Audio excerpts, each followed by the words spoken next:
我正任啦，就係、地盤嘅安全主任啦。咁職位就高級安全主任。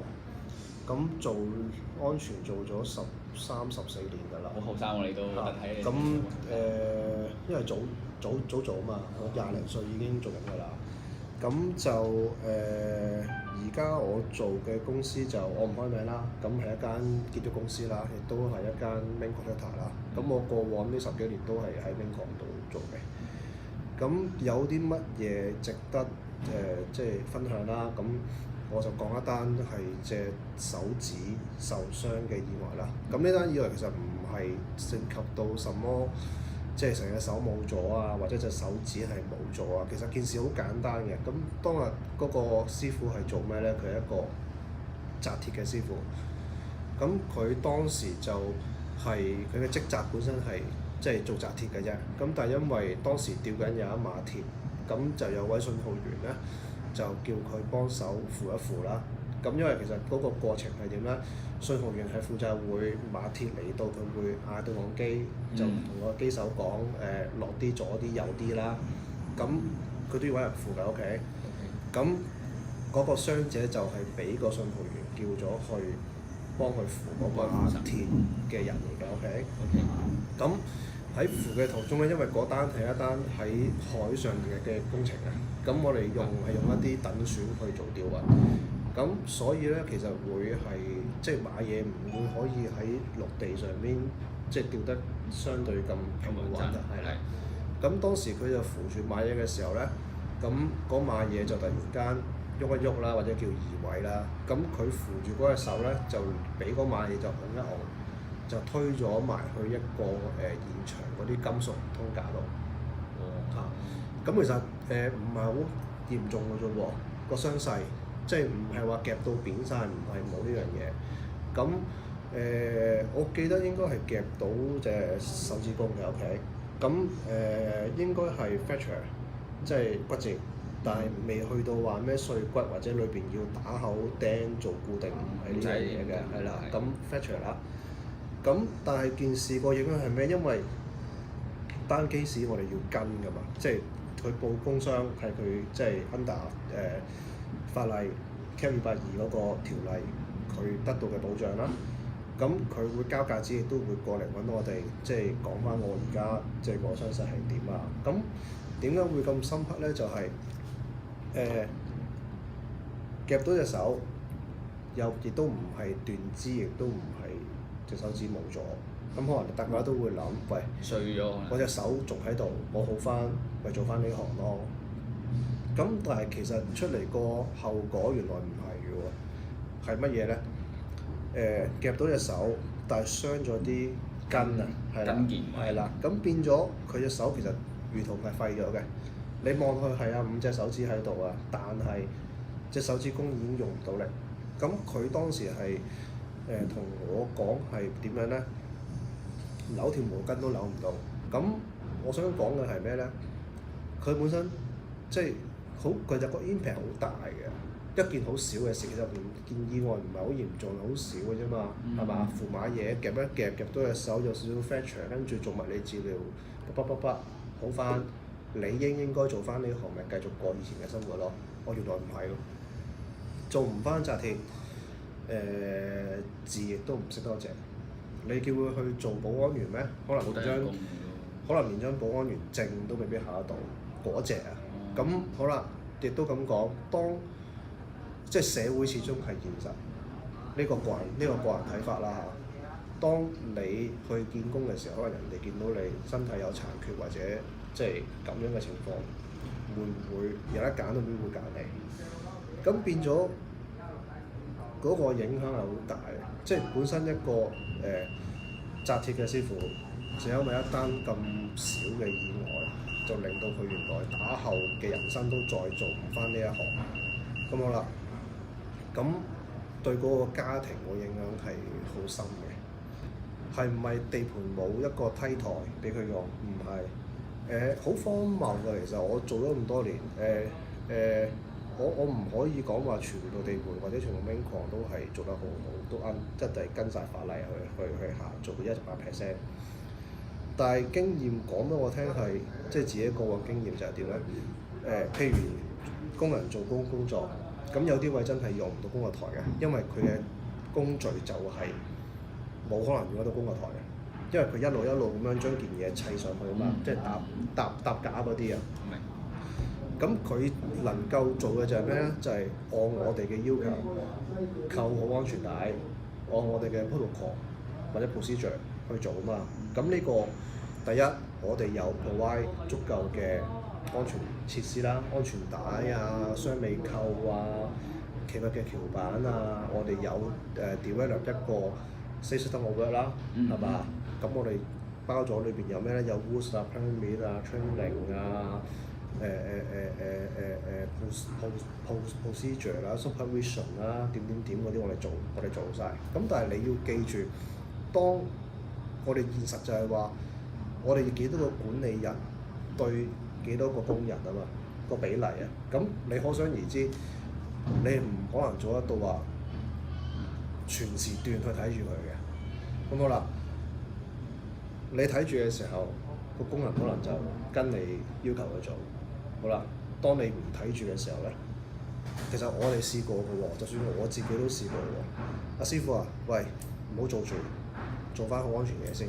啲師傅同你講咩咧？我哋行開啦，我做開幾廿年都係咁做㗎啦，冇事啊！你唔好企喺度睇住我就冇事㗎啦。咁我同佢講唔得喎，落翻嚟，唔好做。而家同你講係唔準做。啲師傅係會動翻呢個態度同你講，喂，你唔好話阻住我揾食啦，唔好阻住我做嘢啦。其實係一個結構性嘅問題嚟嘅，因為佢哋某啲工種就係除咗人工之外，佢哋有個叫 quantitative 嘅計法㗎嘛。譬如我做咗用件數計啊，做咗10件，我就可以喺我嘅人工 on top 再收多幾多件錢啊嘛。咁喺呢個誘因之下，佢哋係咁用，係咁做，咁會點啊？係咪啊？即錢緊要定係佢自己條命緊要？佢哋會搏咯，佢哋會賭咯，因為佢眼前嘅利益係即係迫切過佢覺得自己會出事啊嘛。即係佢當然有評估過啦，佢評估結果就係覺得冇事嘅，做咁多年，我揾呢嚿錢緊要過，即係嗰個機率係好低，發生意外啲會好低，明白。咁佢哋會賭呢一啲嘢，咁所以我想講咩咧係，其實你話有啲咩我哋應該做而冇做，或者有啲咩唔應該做而做咗，或者邊個人要有一啲責任，其實我想同你講，其實個個都有，唔一定係僱主嗰方面做得唔好㗎。頭先我講係一個例子啦，你可以見到其實個誘因同埋工人嘅態度嘅心態係點啦。佢知唔知要攬安全帶？佢知嘅喎，但佢選擇唔做咯，佢選擇唔用咯，佢選擇去搏咯。咁但係個原因就係因為佢想揾多啲錢啊嘛。咁呢個係佢嘅誘因啊嘛。我哋今天唔好講對與錯先啦，純粹講件事啊。相對調翻轉咧，而家可能30零40歲嗰班咧就搏啦，喺度搏啦。咁嗰班人反而難搞。即係可能佢哋態度惡劣嘅話，其實你哋係啦，係好惡劣㗎。咁你哋會點算咧？即使我哋維持我哋嘅宗旨，就算佢點樣都好，停咗佢，一定要停咗佢，因為停咗佢你就阻止咗你眼前會發生意外嘅機會先啦。最起碼我做咗呢一樣先啦，唔會因為佢唔聽你講一佢反10而行咗去，你唔可以 walk away 嘅 OK，你 walk away 呢個就你個 duty 就 fail 㗎啦。咁所以呢個唔可以嘅，咁先制止件事就再揾佢公司嘅人去處理啦，係啦。咁如果佢都係唔聽嘅，咁其實冇辦法㗎啦。咁叫佢去第二度做或者即係叫佢再有另一個安排咯。唔係叫做斷人衣食啊，而係睇你點睇嘅。既然佢都唔同意咁樣做會有危險嘅，你就必須要揾一個空間俾佢去冷靜一下。點解會今天有乜結果？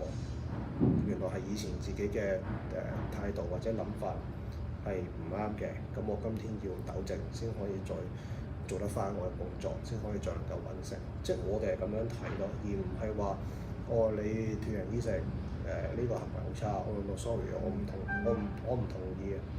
調翻轉諗，如果今日你唔係去阻止佢，唔係要俾個空間佢去冷靜一下，下一秒鐘佢真係擒上去跌落嚟，其實冇㗎。邊個 suffer？最終 suffer 係邊個啊？嗰個人咯。係嗰個人咯。係啊，咁所以我哋應該做我哋做嘅嘢咯。咁同埋其實留意到就係好多，其實同個教育水平有關嘅，真㗎，即係可能講遠咗㗎啦而家。平安卡基礎啦，入職訓練即係做地盤嘅西德商出嚟要做啦，有一啲專項訓練我哋會做啦，我哋有一啲可能 task specific 嘅嘢我哋會再做啦，但係你去做俾佢個 message 係咪 deliver 到俾佢？呢個第一。第二，佢同唔同意你講嘅嘢？呢個係重點咯。即係譬如你同佢講，喂，你真係要扣安全帶啊！你真係要用工作台啊，跌落嚟可大可小㗎，小則斷骨，大則命都冇㗎。你有你講，佢有佢唔聽。即呢個係個問題咧。咁但係呢個建基於乜嘢咧？就係個教育水平。嗰班人會係邊度咧？可能國內新移民好多。即係意外多數係都係發生喺啲國內人。不一定，但係我哋會見到，通常意識差啲嘅係就係佢哋。好有趣嘅，我純粹講我見到嘅嘢啫，即係冇什麼大數據啊，純粹講我見到嘅嘢啫。你同佢講戴安全帽，用廣東話講，佢同你講我聽唔明，用普通話答你。你同佢講好多次要戴安全帽，佢都係用普通話同你講我聽唔明。你明唔明想講咩啊？即係我哋要面對緊呢一啲嘢咯。咁你覺得佢真係唔知？定還是係佢用一啲理由去逃避你啫嘛？係啦，咁呢個咪反映啲咩啊？咪佢哋嗰個水平、心態、mindset 係點樣咯？咁你當個基礎做得唔好喎，咁佢點會同意原來唔攬安全帶係會有意外？有意外原來係我自己會受害，仲要連累埋屋企人嘅，講得遠咗啦。咁所以其實你話業界有冇啲乜嘢要做？我會覺得即係近期勞工處就講就話要加強對東主對公司嘅罰則判刑，應該要加重起阻嚇性。同意嘅，因為正如我所講，有啲 case 真係有啲即係叫做唔係咁負責任嘅僱主，可能係會咁樣做啦。咁但係相信其實業界好多特別兵行都唔會去唔負責任嘅。咁調翻轉工人方面咧，即係咪應該工人方面都要著提升兩邊都要著墨咧？就唔係側重於僱主咧？呢個真係值得反思嘅。